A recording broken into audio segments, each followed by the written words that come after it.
Hoy tenemos con nosotras a Rita Andrade, profesional especializada en participación ciudadana, comunicación y proyectos comunitarios. Rita ha coordinado en Puerto de la Cruz el proyecto Antirrumores, una iniciativa que busca identificar, comprender y desmontar los rumores y estereotipos que circulan sobre la migración, promoviendo una convivencia más justa y basada en hechos reales.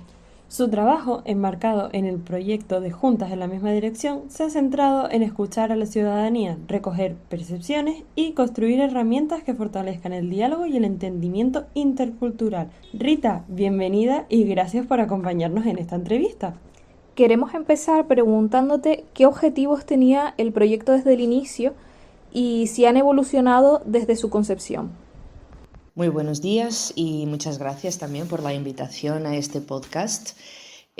Contestando a la primera pregunta, el proyecto Antirrumores mantiene su objetivo desde el principio, es decir, lo que se pretende con este proyecto es identificar los rumores que se escuchan en el municipio de Puerto de la Cruz sobre las personas migrantes y a partir de ahí tener un diagnóstico donde nosotras pues podamos entender qué tipo de rumores, estereotipos, prejuicios al final tiene la población y que también circulan dentro de la comunidad para poder pasar a una segunda etapa, por decirlo de alguna forma, que será ya pues a través de este diagnóstico poder poner en práctica acciones que ayuden a combatir la rumorología, que ayuden a combatir los estereotipos, los prejuicios y sobre todo situaciones discriminatorias que se puedan vivir en Puerto de la Cruz.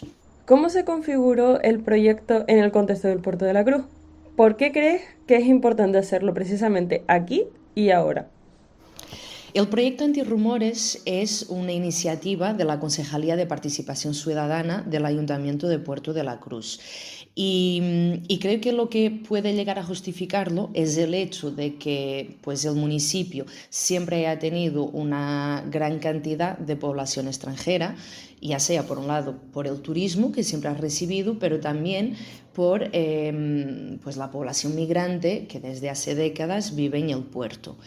Y también lo que creo que justifica aún más su implementación en los días de hoy es el hecho de que estemos viviendo un momento a nivel europeo, sobre todo, donde se está poniendo mucho el foco en las personas migrantes y se están generando discursos que van en aumento y muchos discursos de odio también hacia la población migrante.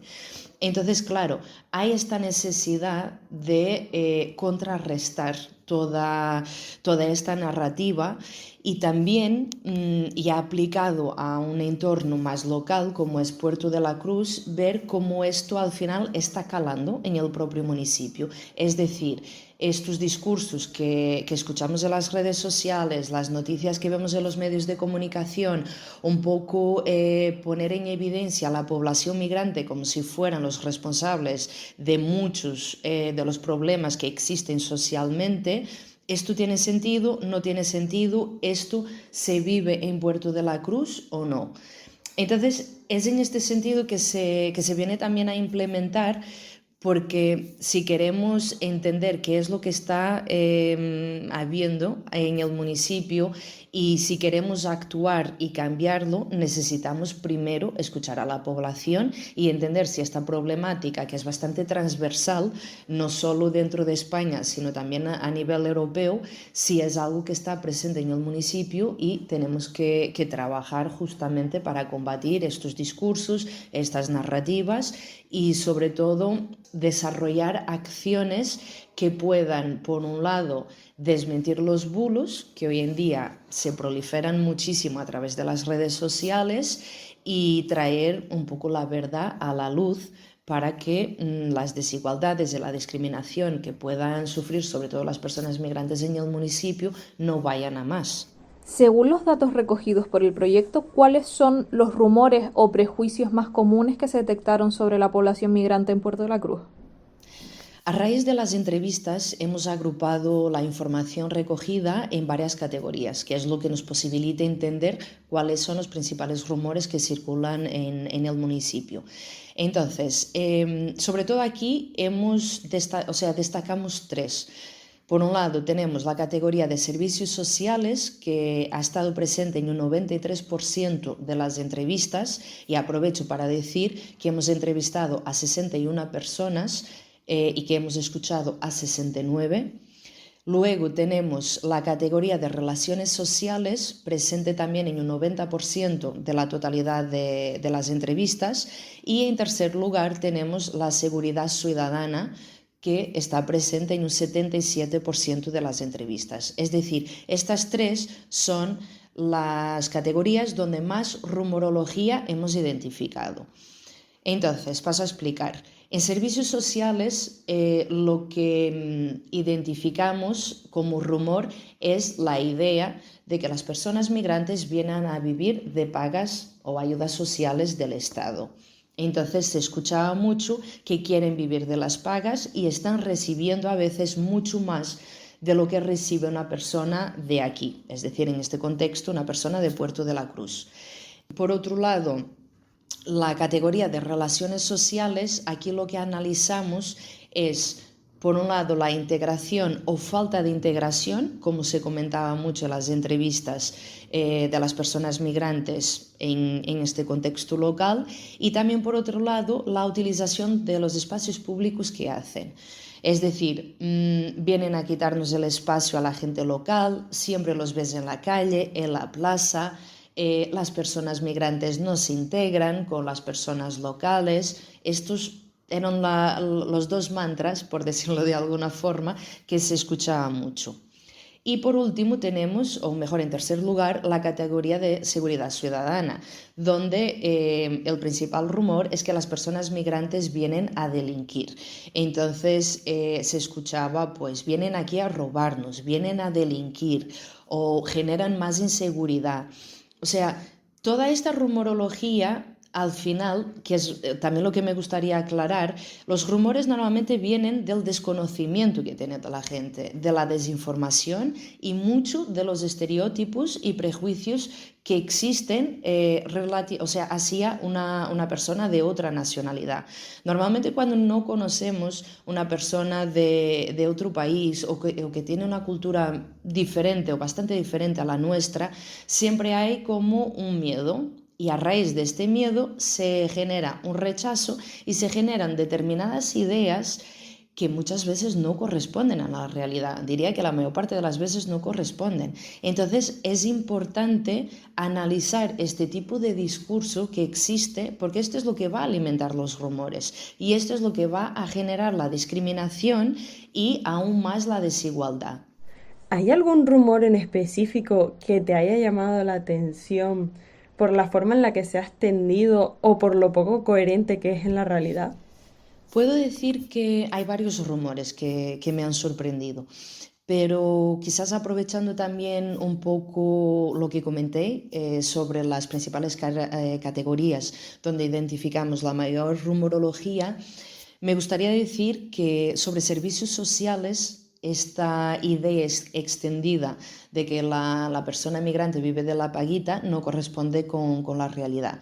Y aquí puedo comentar que, por ejemplo, un dato de septiembre del ingreso mínimo vital lo que nos dice es que en Tenerife más de 18.000 personas españolas reciben el ingreso mínimo vital frente a poco más de 2.000 personas extranjeras. Es decir, los datos aquí, la diferencia de la ayuda que va a la persona de origen español a la persona de origen extranjera es abismal.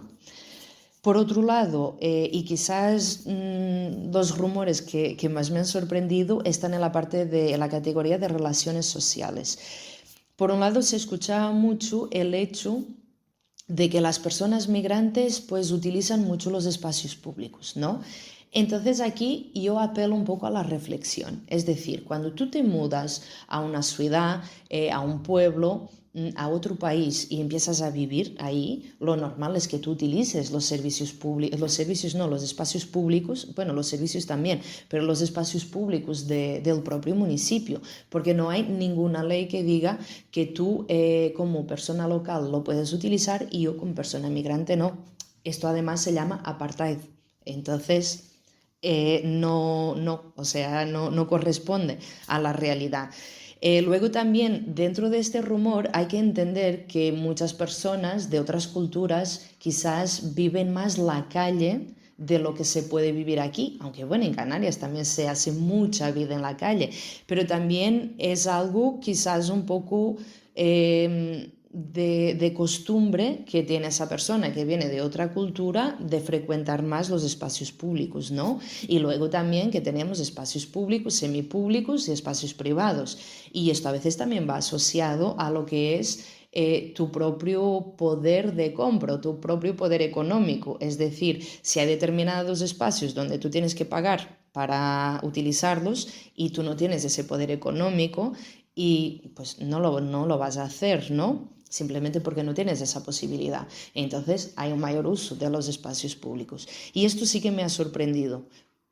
Ese hecho de que se escuche, sobre todo por parte de las personas locales del municipio, que les molesta ver los chicos en la plaza, por ejemplo. Y aquí me refiero sobre todo a los menores migrantes no acompañados, porque la principal rumorología va muy asociada a esta población y no solo, pero también a personas que vienen sobre todo de Marruecos y otras personas también que vienen de Senegal y que quizás no son propiamente las personas, los menores no acompañados. Dentro de esta categoría también de relaciones sociales hay mucho el rumor de que no se integran. Y aquí también vamos a reflexionar, es decir, nadie se integra solo. O sea, cuando tú llegas a un determinado sitio, ¿no? Si no hay una apertura por parte de la población local, pues tú tampoco te vas a integrar. Y aquí hay que tener en cuenta que hay muchas personas que llegan sin dominar el idioma, que todo esto conlleva también un proceso de aprendizaje del idioma para que puedan establecer la comunicación. Y que esto es transversal a todas las personas de cualquier cultura. Es decir, si tú eres una persona nacida en España y te vas a vivir a Inglaterra y no hablas inglés, pues quizás lo normal es que tú en un primer momento te relaciones con las personas de habla española y no te relaciones tanto con otras personas que no van a hablar tu idioma, más que nada porque no tienes la posibilidad en ese momento de hacerla, porque no hay esa comunicación fluida, ¿no? No hay ese conocimiento del idioma para que tú puedas hablar con personas pues de otras nacionalidades o de otras culturas. Y también otro de los rumores, justamente, siguiendo esta línea de las principales categorías, es que la persona migrante viene a delinquir. A ver, la persona migrante no viene a delinquir. Ninguna persona sale de su país pensando que va a llegar a España y su objetivo es delinquir. No, o sea, las migraciones es algo que siempre va a haber, que es intrínseco al ser humano, ¿no? Porque nosotros venimos de pueblos nómadas, justamente, de los principios de la historia de la humanidad. Entonces yo creo que es importante también entender que la gente no va a dejar de moverse y que luego las migraciones no son iguales para todas las personas tampoco. O sea, hay personas que migran de forma forzosa, ¿vale? Que puede ser por contextos de guerra o conflictos bélicos en su país, como por persecuciones, como muchas personas que emigran para conseguir mejores condiciones de vida, o sea, para conseguir un trabajo que les posibilite desarrollarse como ser humano también y tener una calidad de vida, no solo para ella, pero también para sus familiares. ¿Qué papel ha tenido la ciudadanía, incluyendo personas migrantes y personas locales, en este proyecto? ¿Ha habido participación activa en la co-creación, el diagnóstico o las acciones posteriores del proyecto? La ciudadanía ha tenido un papel fundamental en este estudio, porque, o sea, no hay forma de entender qué es lo que pasa en una sociedad si tú no hablas con las personas, si no las escuchas, les preguntas, ¿no? ¿Qué es lo que está pasando? ¿Cuáles son los rumores? ¿Cómo podemos de aquí identificar y luego hacer el diagnóstico? Entonces, en el proyecto utilizamos la metodología de Marco Marchioni de intervención comunitaria y participación ciudadana, justamente, donde se agrupan a las personas de una determinada comunidad en 3 grupos. Tenemos por un lado la administración pública, que son los representantes pues, institucionales, gubernamentales de un determinado municipio. Luego tenemos los recursos técnicos y profesionales, que son personas que funcionan un poco como puente entre lo que es la administración y la ciudadanía ya en general. Y aquí puedo dar ejemplos como pues, centros educativos, centros del área sanitaria y de salud, entidades del tercer sector. Y luego tenemos ya la ciudadanía propiamente dicha, ¿no? Que es el tejido social, y que aquí también se puede agrupar en colectivos, que pueden ser pues, colectivos religiosos, colectivos de personas migrantes, como puede ser también ciudadanía a título individual. Y lo que hicimos justamente en este proyecto fue entrevistar a 61 personas, donde se escucharan a 69 de estos tres grupos. Y aquí también me gustaría aclarar de que es un análisis no solo cuantitativo, pero también cualitativo, porque a veces no es tanto escuchar a tantas personas, sino también escuchar a las personas que nos pueden o que pueden ser una representación de un grupo poblacional. Te doy un ejemplo, una asociación vecinal, por ejemplo. O sea, son personas que están en contacto con los habitantes de un barrio y que nos pueden transmitir qué es lo que está pasando ahí. Entonces, esto es un poco cómo se ha estructurado el proyecto, pero también es la fuente de donde hemos recibido la información. Y aquí ha sido fundamental la disponibilidad de las personas para hacer las entrevistas. Sí que es cierto que también han habido pues eso, colectivos, asociaciones y personas pues, que estaban más disponibles o más interesadas en el proyecto que otras. También hemos tenido algunas dificultades en encontrar personas para entrevistar de determinados grupos sociales, es cierto, pero eso también es normal en una investigación. Entonces, yo lo que veo de todo esto es que ha sido fundamental poder hablar con estas personas, que ellas nos transmitan la información y sobre todo darles voz, porque si queremos generar algún cambio, tú tienes que ir a hablar con las personas, tú tienes que escucharlas y tienes que escucharlas de una forma activa también y tener empatía con lo que te están comentando, ¿no? Por lo tanto, la ciudadanía ha sido fundamental para podermos elaborar este proyecto. ¿Qué aprendizajes te parecen más valiosos tanto para instituciones como para la población general en relación con el proyecto? Yo creo que el aprendizaje más valioso es el propio diagnóstico que sale de este proceso de audición a la comunidad portuense. Es decir, por un lado, dar voz a las personas y que sean ellas también las protagonistas de los cambios, porque hemos entrevistado no solo a personas nacionales españolas, sino también a personas migrantes, y tener esta identificación de la rumorología, cómo está agrupada en las tres principales categorías, el propio contraargumentario que te ayuda a desmistificar estas ideas o estos bulos que muchas veces circulan, sobre todo por las redes sociales. Y también la parte de propuestas que han surgido a raíz de las entrevistas. Yo creo que este conjunto de la información es extremadamente valiosa para conocer la realidad y sobre todo para poder actuar y generar un impacto positivo que conlleve un cambio en la forma de ver la población migrante, en acciones que vayan desmontando pues, actitudes racistas, actitudes discriminatorias también, y que sobre todo generen lo que se pretende, que es una buena o mejorar la convivencia intercultural y vecinal que existe en Puerto de la Cruz. ¿Qué papel crees que deben jugar los medios de comunicación, la tele, la radio, las redes sociales y las instituciones públicas como las escuelas o las asociaciones en esta estrategia? Yo creo que todas las personas tienen una cierta responsabilidad social e individual en cambiar una sociedad o en impactar positivamente en una problemática o en una realidad que nosotras queremos cambiar, ¿no? Relativamente a los medios de comunicación, es muy importante que se haga un periodismo más humano, que nos quitemos estos adjetivos muchas veces nada positivos que relatan las narrativas de las personas migrantes. Que se respete el código deontológico del propio periodismo, o sea, es algo básico.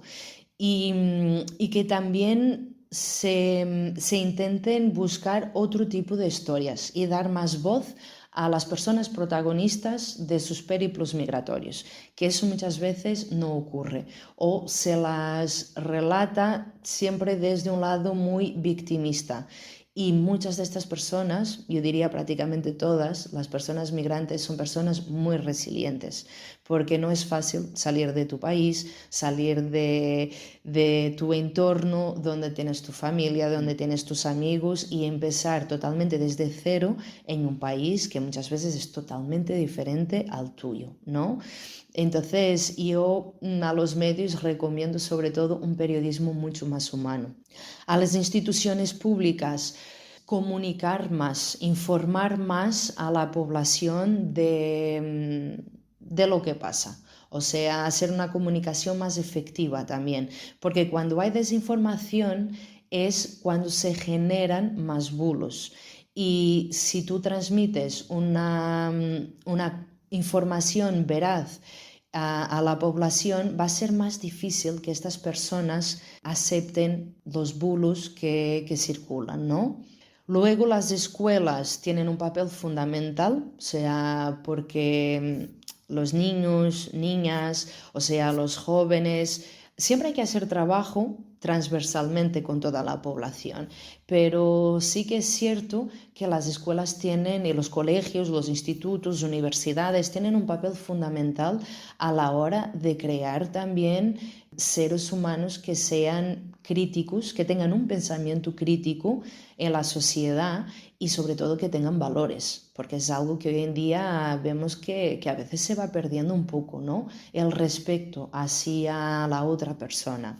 Y las asociaciones, pues el trabajo de difusión, de denuncia, de combate también al racismo, a la discriminación, a las desigualdades. Es decir, al final todas las personas debemos participar en cambiar esta realidad que estamos viviendo mucho hoy en día, donde el discurso de odio va en aumento, donde se señala a la persona migrante como el principal problema de la sociedad.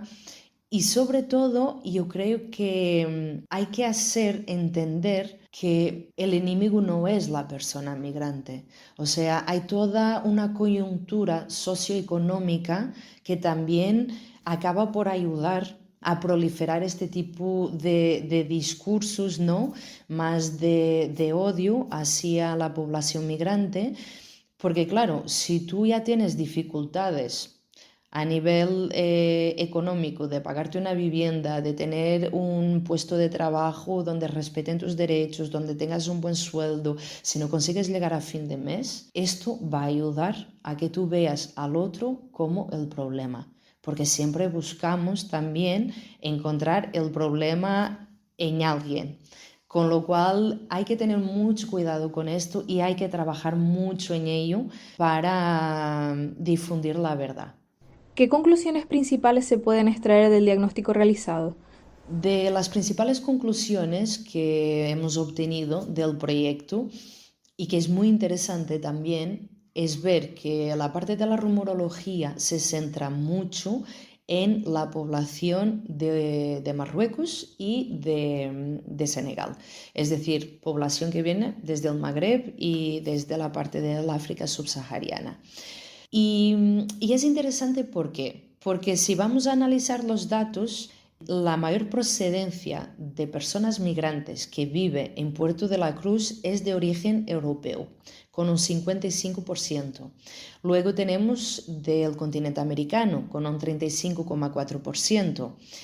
Y a estos se suman un 5,8% que es población que viene de Asia y solamente un 3,8% que es población que viene desde África.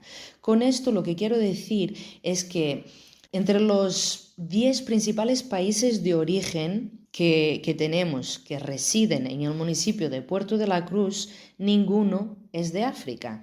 O sea, el principal es Alemania, seguido de Venezuela y luego Italia. Estas son las 3 principales nacionalidades que residen en Puerto de la Cruz. Y luego de los países de África tenemos Marruecos y Senegal. O sea, de Marruecos tenemos 1,8% de la población y de Senegal 1,5%. Lo que quiero decir, o sea, para traducirlo un poco, es que los principales rumores se centran en una minoría de la población migrante que vive en Puerto de la Cruz. No se centran tanto en la población de Europa o la población de América Latina, aunque también hayamos identificado rumores relacionados con personas de estos países. No, se centra justamente en la minoría de la población que habita en el puerto. Entonces, lo que nosotros deducimos, concluimos, es que estos rumores vienen mucho de los estereotipos y de los prejuicios que existen hacia estas personas, porque son justamente las que tienen culturas más diferentes a la cultura canaria, ¿no? Primero, porque hay una relación muy histórica también con América Latina y el propio pasado migratorio de la población canaria hacia Venezuela, hacia Cuba, ¿no? Entonces, una persona que venga de esos países pues se ve como alguien más parecido a nosotros, porque esto también siempre funciona un poco, ¿no? Ellos y nosotros.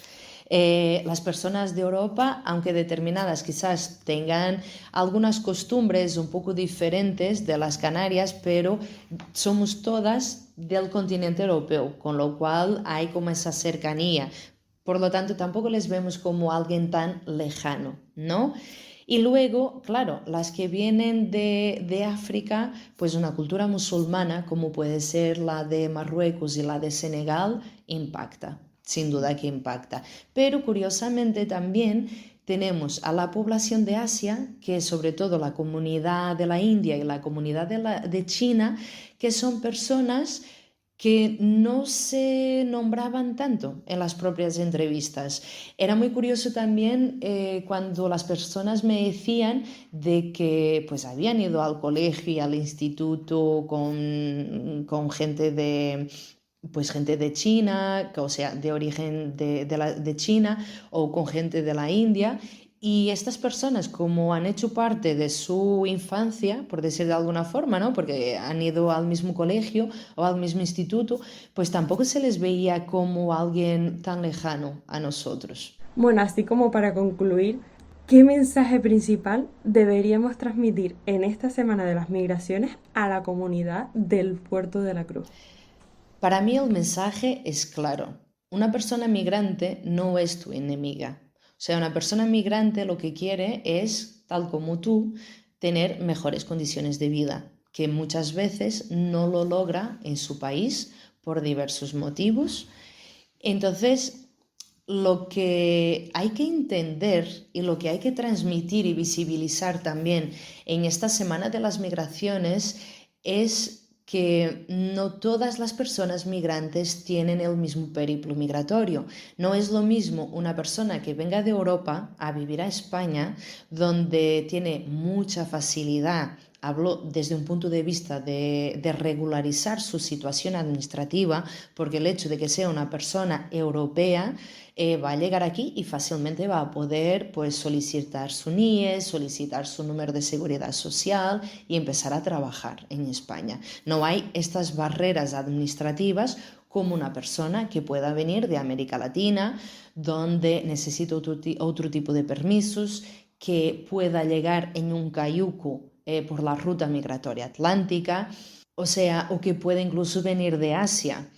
Entonces, creo que lo primero es entender que aunque podamos ser todas personas migrantes, No todas tenemos las mismas facilidades, no todas entramos por avión, porque hay muchas personas que arriesgan su vida en la ruta canaria para llegar aquí, y hay que reflexionar. Cuando uno arriesga su vida simplemente para migrar, ¿qué es lo que lleva a esta persona a arriesgarse tanto? ¿En qué situación está ella? Pensemos un poco sobre eso. Pongámonos también más en la piel de las otras personas. ¿No? No solo mirar hacia nuestro mundo o nuestro ombligo, sino tener una visión que vaya más allá, tener más empatía, escuchar también a las personas que han migrado, cómo ha sido su situación, por qué lo han hecho. Ante todo, yo creo que esto es lo importante, es no cerrarnos en nuestra perspectiva, que muchas veces es errónea, pero ser más abiertos y sensibles también a la migración, y que luego es muy fácil cuando una persona habla desde su situación cómoda y cuando una persona habla desde una situación donde ha vivido determinadas realidades que muchas veces quien nunca ha salido de su país no tiene ni idea de que esto puede existir. Por lo tanto, yo resumo con más empatía hacia la otra persona, sobre todo si es una persona migrante. Muchas gracias por esta conversación tan interesante, Rita. Es un placer para nosotras poder escuchar tu experiencia en el proyecto y esperemos que pueda avanzar y que sirva para convertirnos en una sociedad mejor. Muchas gracias por estar con nosotras.